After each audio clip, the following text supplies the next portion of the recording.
Hey guys, so I finally saw The Truman Show last night.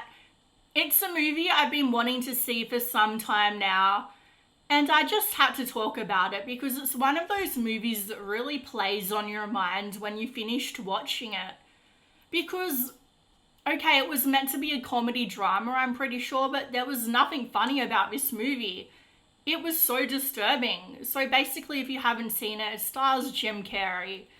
He's this guy who was an orphan, I'm pretty sure, correct me if I'm wrong, but he basically got kidnapped by these television people when he was just a baby and placed into this TV show setting where everybody in his life, his wife, his father, his best friend, are all actors and actresses on this TV show, which is his life, and he's the only one on the show that doesn't realize that it's a TV show. So obviously, he starts to notice weird things that don't make sense, and he feels like he's going crazy, and everybody keeps making him feel like he's crazy. And in the end, well, I won't spoil it for you if you haven't seen it, but it doesn't really go in a dark direction. It goes in a hopeful direction. And I would really like to see a remake with the original script. So I kept thinking this movie had the potential to be so dark. And I looked around the internet, and apparently a lot of people agreed with me that it would have made a great thriller horror movie. And then I found out that's what they intended to do originally. So that's what we're going to talk about today. So I don't know if we could ever see a remake where they actually do go in this direction. That would be amazing. I mean, they have the guy, his father figure, the actor, is killed off because he's killed in this boating accident, and they want him to be afraid of water because he lives on this tiny coastal town, and they think if they can make him afraid of water, then he's going to be afraid of the only way of escaping. And yeah, imagine just everybody telling you you're crazy again and again, and then finding out everybody in your life, everybody that you love is lying to you. Every moment of your life, the most intimate secret moments have been broadcast to billions of people. I mean, it would be enough to make the most, healthy, happy person go insane. And I don't feel like they went dark enough in this movie to be realistic. I feel like his character was too accepting of it. Anyway, that's just my opinion, but now let's go and see what it has to say. So I'm not going to read it all. It says there, it sounds like a horror movie, because it basically is. So in the original version, Truman's world was meant to be a fake rain-drenched New York built on a Hollywood soundstage. So obviously right there is the first problem. A New York City skyline would be so much more expensive and time-consuming to make than a little coastal town, and it would be a lot harder to contain Truman and to make sure that he never escaped in a city sort of setting. And obviously the coastal town, it matches the tone of this movie being a brighter, happier movie, because the town is all yellow and bright pastel covers. But this was obviously rain-drenched New York, more gritty, and I would have loved to see that. So Truman himself is addicted to alcohol and emotionally disengaged from society, and his wife Meryl, who's really an actress named Hannah. So the truth of Truman's life is treated like a mystery. And then there's Christoph, the all-seeing God figure behind the show, which I don't want to spoil it for you, but in the end, when Truman confronts Christoph in this movie, it feels like they're building up to this big emotional moment, and it just doesn't really feel like it goes where it needs to go. He's way too nice in that particular circumstance. Anyway, so while the specifics of the plot remain the same, there's a gruff, exhausting machismo to the script, never more notable than in a scene in which Truman seeks out a, I don't know if I can say that word on YouTube with the new monetization thingos, whatever.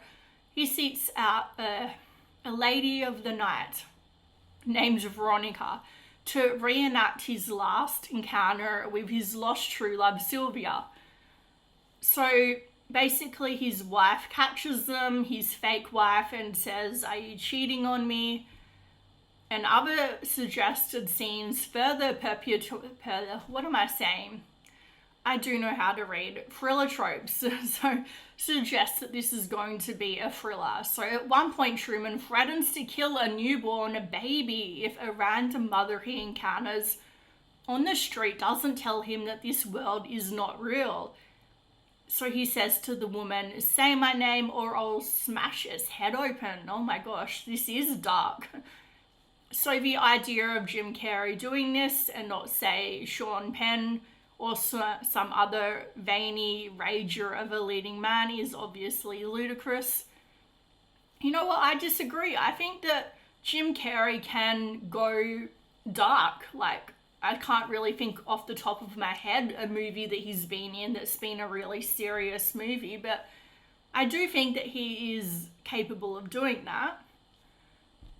But I do agree with this sort of a remake. You would definitely want to go with like a, I don't know, Bill Skarsgård sort of actor that can go really intense and then really sort of happy and friendly, you know? So in another scene, Truman witnesses a woman being attacked on a subway platform but resists sounding the train alarm. So sure that it's a stunt, the train doors closed just as two thugs prepare to assault the woman. But when Truman's train pulls out of the station, losing sight of the trio, the woman and the two attackers all break character, fixing up their clothes and remarking their surprise that Truman didn't react. All of this is especially jarring because so much of Nicole's script was kept intact when it came to the finished product.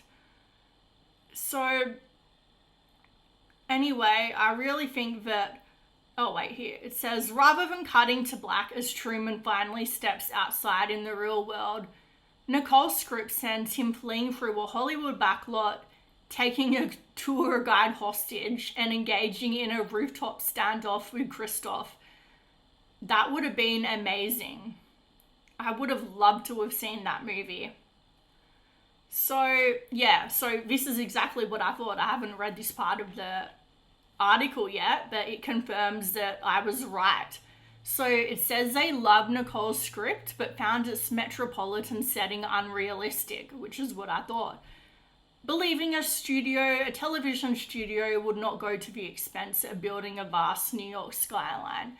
Well, you've got to think, billions of people watched this, but they wouldn't have known at the time of creating the show just how successful it would be, so that's true. He also thought it's unlikely that millions of people would watch something so visually dank. Hello, is not basically half the movies in Hollywood set in New York City?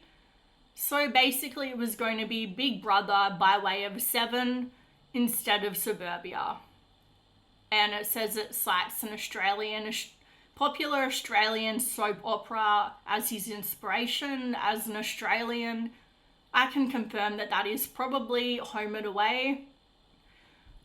Oh, I didn't even see that before I said it. So yeah, Home and Away was a very big influence. So it's all candy coloured, you know. I'm pretty sure that nowhere in Australia is candy coloured, but okay. So anyway, the draft brought to him originally was too dark and angst-ridden. Are you serious? That would have been perfect for the movie. So maybe it's because Carey doesn't fit the original idea and they wanted to rework it around him. But yeah, I think that if they had stuck to what they originally were intending to do, it would have been a way better movie. And I hope one day that they do bring that into reality. So let me know what you think down below. Please like, subscribe, you know the drill.